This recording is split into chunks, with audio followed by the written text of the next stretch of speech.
Ketika saya masih di Momere, saya pernah berkunjung ke satu rumah. Rumah ini di atas gunung, jauh dari jalan besar, jalan raya. Naik sepeda motor ke atas, tanjakan terus selama 30 menit. Jokinya cuman bilang, "Frater," kali itu saya masih frater. Dia bilang, "Frater, jangan kasih turun kaki." Jadi saya percaya, saya berpasrah saja. Itu kiri dan kanan itu jurang. Saya dalam hati, Bapak kami salam Maria terus. Karena takut ini kalau misalkan jatuh, ya bagaimana sudah. Saudara-saudariku yang terkasih, di keluarga itu cuman ada seorang ibu, anak masih kecil, kelas 3 SD, dan juga seorang kakek. Jadi ibu tersebut, ia harus mengurus kakeknya, bapaknya itu, dan juga mengurus anak yang masih kelas 3. Sekolahnya itu di bawah gunung itu, jadi dia harus mengantarkan anak itu. Tidak ada motor, jadi mereka jalan kaki. Jadi selama 30 menit mereka jalan kaki ke bawah. Tetapi dari semua cerita yang ia katakan dan ia ceritakan, banyak keluh kesah.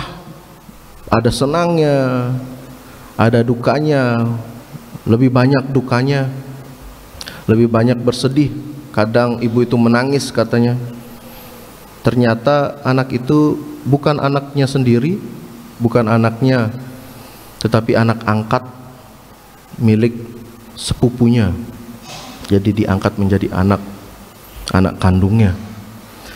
Jadi ia mengasuh anak itu penuh cinta, mengasuh kakek itu dengan penuh cinta, sampai mereka juga terpenuhi dari bangun pagi hingga tidur malam.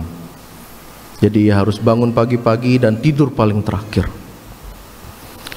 Saudara-saudariku yang terkasih, di dalam kehidupan kita terkadang dihadapi dengan suatu problema yang malah datang dari keluarga sendiri ataupun mungkin dari orang-orang terdekat. Dari masalah itu muncul banyak hal yang dapat membuat kita mungkin merasa terluka, mungkin merasa sedih, mungkin merasa malas. Tetapi peristiwa-peristiwa tersebut terkadang juga membawa suatu kegembiraan di dalam hati kita. Di dalam bacaan Injil, Yesus bertanya kepada Petrus, "Simon anak Yohanes, apakah engkau mengasihi aku?" Tiga pertanyaan ini menjadi pertanyaan kita bersama pada masa kini.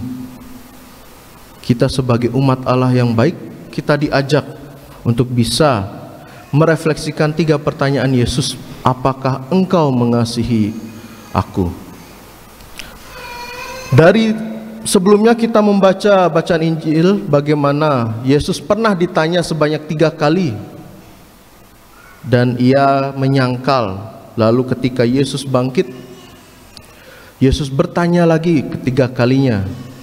Dan ini menunjukkan bahwa pertanyaan-pertanyaan ini bukan untuk memojokkan Petrus, tetapi pertanyaan Yesus membawa suatu kebangkitan, membawa suatu hal yang baik demi kemajuan hidup yang dialami oleh Petrus. Walaupun ia pada akhirnya disalib secara terbalik, kepalanya di bawah, karena ia merasa tidak pantas apabila ia disalibkan seperti biasanya. Ia mengatakan bahwa itu seperti Tuhanku, jadi aku tidak layak, jadi kepalanya di bawah.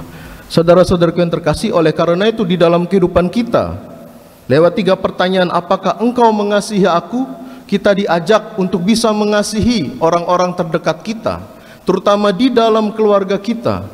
Bukan hanya lewat kata bahwa aku telah mengasihi engkau, tetapi bagaimana tindakan nyata yang kita tunjukkan lewat perkataan yang kita lontarkan.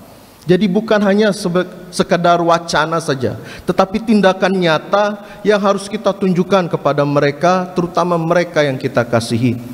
Dalam keluarga, suami istri harus bisa akur, harus tahu kelemahan dan kelebihan masing-masing. Orang tua harus bisa mengajarkan anak-anaknya, memberikan teladan yang baik, yang penuh kasih untuk anak-anaknya, supaya mereka dituntun pada jalan yang benar. Bagaimana di dalam kehidupan kita, sesama kita yang mungkin sudah terlupakan, yang mungkin sudah sulit untuk berdoa, terkikis imannya, diajak kita rangkul bersama. Dengan kehadiran kita, kita juga membawa kasih Tuhan kepada mereka yang memang membutuhkan. Oleh karena itu, saudara-saudaraku yang terkasih, marilah di dalam kehidupan kita, tunjukkanlah rasa kasih sayangmu, entah lewat teguran yang baik, entah lewat segala tindakan nyata yang bisa kita wujudkan dengan lambang kasih tersebut, sehingga pada nantinya ketika Yesus menanyakan kepada diri kita lewat segala peristiwa kehidupan kita, apakah engkau mengasihi aku? Kita bisa menjawab, iya Tuhan, engkau tahu bahwa aku telah mengasihi engkau, sebagaimana aku telah mengasihi sesamaku, sebagaimana aku telah mengasihi orang-orang terdekatku, sehingga mereka bisa menjadi pribadi-pribadi yang lebih baik ke depannya. Semoga Tuhan memberkati.